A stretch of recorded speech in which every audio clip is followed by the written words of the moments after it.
Hello everyone, welcome to our YouTube channel Akanksha ji. ये सब आज की इस वीडियो में हम लोग देखेंगे क्लास 6 का ज्योग्राफी। आज हम देखेंगे अपना थर्ड चैप्टर पृथ्वी की गतियाँ। इसको हम पूरा कंप्लीट करेंगे। इसको फिर शुरू करते हैं। अगर आपको वीडियोस पसंद आए तो प्लीज़ वीडियो को लाइक करिएगा। सीटेट में जो भी सारे क्वेश्चंस होते हैं ना, वो सारे एनसीईआरटी से आते हैं। पूरे एनसीईआरटी के लाइन टू लाइन क्वेश्चन आते हैं, तो हम इसको पूरा कंप्लीट एनसीईआरटी को देखेंगे। तो फिर हम शुरू करते हैं। जैसा कि आप जानते हैं, पृथ्वी की गति दो प्रकार की होती है। पृथ्वी की जो हमारी गति होती है वो दो प्रकार की होती है, घूर्णन एवं परिक्रमण। घूर्णन और परिक्रमण। पृथ्वी का अपने अक्ष पर घूमना घूर्णन कहलाता है। देखो, पृथ्वी का अपने अक्ष पर ही मतलब ऐसे रोटेट करना, घूमना क्या कहलाता है? घूर्णन कहलाता है। सूर्य के चारों ओर स्थिर कक्ष में पृथ्वी की गति को परिक्रमण कहते हैं। आपको यही क्वेश्चन हर बार पूछता है कि घूर्णन किसको कहते हैं? परिक्रमण। तो पृथ्वी का अपने अक्ष पे ही घूमना घूर्णन कहलाता है, और सूर्य के चारों ओर स्थिर कक्ष में पृथ्वी की गति को परिक्रमण कहते हैं। देखो, मान लो ये हमारा सूर्य हो गया, ये सूर्य हो गया हमारा एक तरह से, ये सूर्य। फिर इसके बाद हमारी ये पृथ्वी, ये चारों तरफ से जो ये मतलब गति कर रही है, तो इसको हम परिक्रमण कहते हैं। और घूर्णन कैसे हो गया?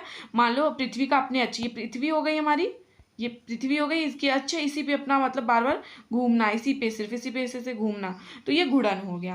पृथ्वी का अक्ष एक काल्पनिक रेखा है। पृथ्वी का अक्ष जो एक है वो काल्पनिक रेखा है, जो इसके कक्षीय सतह से 66.5 डिग्री का कोण बनाती है।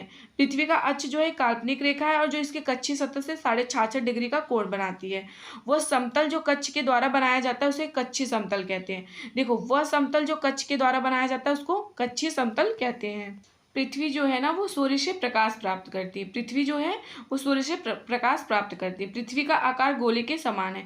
पृथ्वी का जो आकार है गोले के समान है, इसलिए एक समय में सिर्फ इसके आधे भाग पर ही सूर्य की रोशनी प्राप्त होती है। मतलब कि आधे भाग, जैसे ये पृथ्वी हो गया, तो सूर्य की रोशनी इधर आ रही है तो इस पर ही पड़ेगी, उसके पीछे वाले भाग पे नहीं पड़ पाएगी।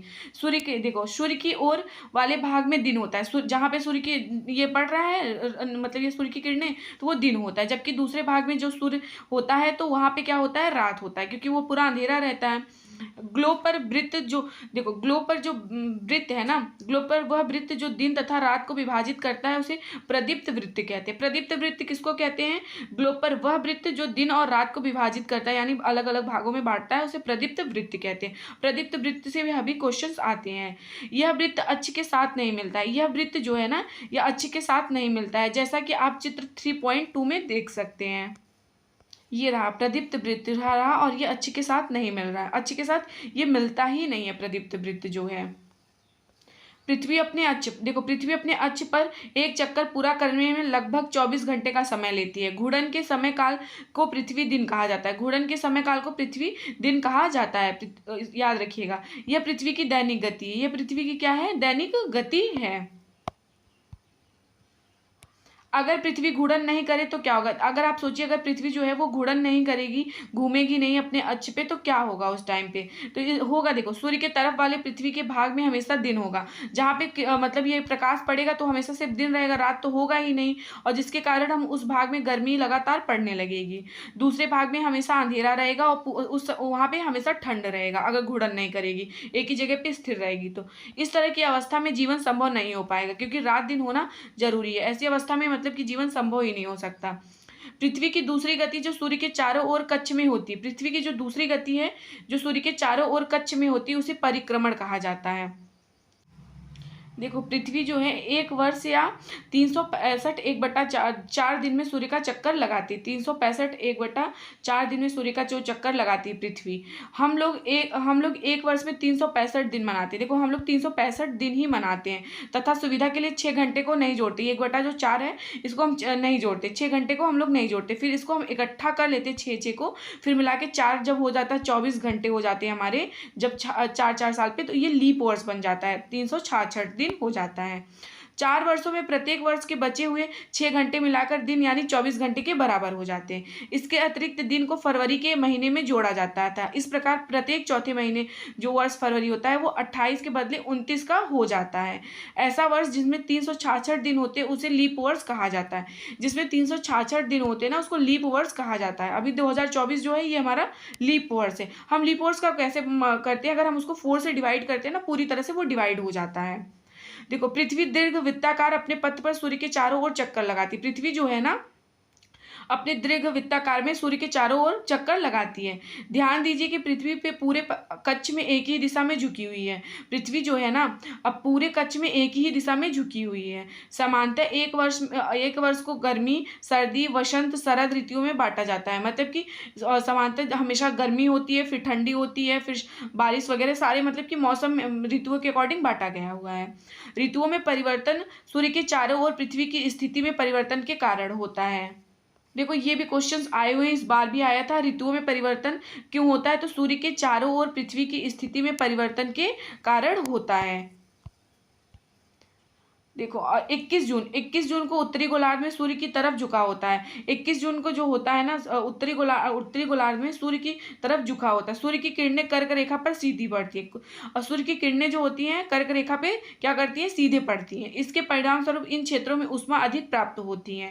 ध्रुव के पास वाले क्षेत्र में कम ऊष्मा प्राप्त होती है। जो ध्रुव के पास होते हैं ये सारे, यहाँ पे कम प्राप्त होती है। लेकिन यहाँ कर्क रेखा के पास जो होता है, मकर रेखा के पास, यहाँ पे ज्यादा होती है गर्मियाँ, बहुत ज्यादा गर्मी हो जाते हैं। उत्तर ध्रुव सूर्य की तरफ झुका होता है तथा उत्तरी ध्रुव रेखा के बाद वाले भाग में पर लगभग 6 महीने तक लगातार दिन रहता है। चूंकि उत्तरी गोलार्ध के बहुत बड़े भाग में सूर्य की रोशनी प्राप्त होती है, इसलिए विषुवत के उत्तरी भाग में गर्मी का मौसम होता है। 21 जून को इन क्षेत्रों में सबसे लंबा दिन तथा सबसे छोटी रात माना जाता है। 21 जून को क्या माना जाता है? इन क्षेत्रों में सबसे लंबा दिन और सबसे छोटी रात माना जाता है। पृथ्वी की इस अवस्था को क्या बोलते हैं? उत्तर अयनांत। इसको क्या बोलते हैं? इस अवस्था को उत्तर अयनांत बोलते हैं। 22 दिसंबर को दक्षिण ध्रुव के सूर्य की ओर झुके होने के कारण मकर रेखा पर सूर्य की किरणें सीधी पड़ती हैं। चूंकि सूर्य की किरणें मकर रेखा पर लंबवत पड़ती हैं, इसलिए दक्षिणी गोलार्ध के बहुत बड़े भाग में प्रकाश प्राप्त होता है उस टाइम पे। इसलिए दक्षिणी गोलार्ध में लंबे दिन तथा छोटी रात वाली ग्रीष्म ऋतु होती है। इसके ठीक विपरीत स्थिति पर उत्तरी गोलार्ध में, मतलब ये जो स्थिति यहाँ पे दक्षिणी गोलार्ध में है, इसके ठीक विपरीत उत्तरी गोलार्ध में होता है, जस्ट अपोजिट। पृथ्वी की इस अवस्था को दक्षिण अयनांत कहते हैं। उत्तर में होता है तो उत्तर अयनांत, और दक्षिण में होता है तो दक्षिण अयनांत कहा जाता है। क्या आप जानते हैं कि ऑस्ट्रेलिया में ग्रीष्म ऋतु में क्रिसमस का पर्व मनाया जाता है? मतलब कि देखो, क्रिसमस हम हमेशा 25 दिसंबर को मनाते हैं ना, तो उस टाइम पे ठंडा रहता है, लेकिन ऑस्ट्रेलिया में हमेशा गर्मी में मनाया जाता है। 21 मार्च और 23 सितंबर को सूर्य की किरणें विषुवत वृत्त पर सीधी पड़ती हैं। आपसे ये क्वेश्चन पूछ सकता है कि 21 मार्च एवं 23 सितंबर को सूर्य की किरणें विषुवत वृत्त पर सीधी पड़ती हैं, किसी भी तरह से घुमा सकता है क्वेश्चन। इस अवस्था में कोई भी ध्रुव सूर्य की ओर नहीं झुका होता। इस अवस्था में कोई भी ध्रुव जो होता है सूर्य की ओर नहीं झुका होता है, इसलिए पूरी पृथ्वी पर रात दिन एवं बराबर होते हैं। इसलिए पूरी पृथ्वी पर जो होता है रात और दिन बराबर होते हैं। इसे विषुव कहा जाता है। याद रखिएगा, इसको क्या बोलते हैं? विषुव कहा जाता है, विषुव कहा जाता है। 23 सितंबर को उत्तरी गोलार्ध में शरद ऋतु होती है। 23 सितंबर को उत्तरी गोलार्ध जो है वहां पे क्या होता है? शरद ऋतु होती है, जबकि दक्षिणी गोलार्ध में वसंत ऋतु होती है। 21 मार्च को स्थिति इसके विपरीत होती है, जबकि उत्तरी गोलार्ध में वसंत ऋतु और दक्षिणी गोलार्ध में शरद ऋतु, जस्ट अपोजिट होता है उत्तरी और दक्षिणी गोलार्ध में। इस प्रकार स्पष्ट है कि पृथ्वी के घूर्णन एवं परिक्रमण के कारण दिन व रात में ऋतुओं का परिवर्तन होता है। याद रखिएगा, पृथ्वी के घूर्णन और परिक्रमण के कारण ही दिन और रात तथा ऋतुओं में परिवर्तन होता है। तो ये हमारा चैप्टर समाप्त हो गया। उसके बाद हम चैप्टर देखेंगे। अगर आपको नोट्स लेने हैं SST के तो 21 रुपीज़ के, मैं आप कमेंट करिएगा, मैं आपको व्हाट्सएप नंबर शेयर करूँगी। तो वीडियोस पसंद आए तो प्लीज़ वीडियो को लाइक करिएगा, कमेंट करिएगा और चैनल को शेयर सब्सक्राइब करिएगा। Thank you.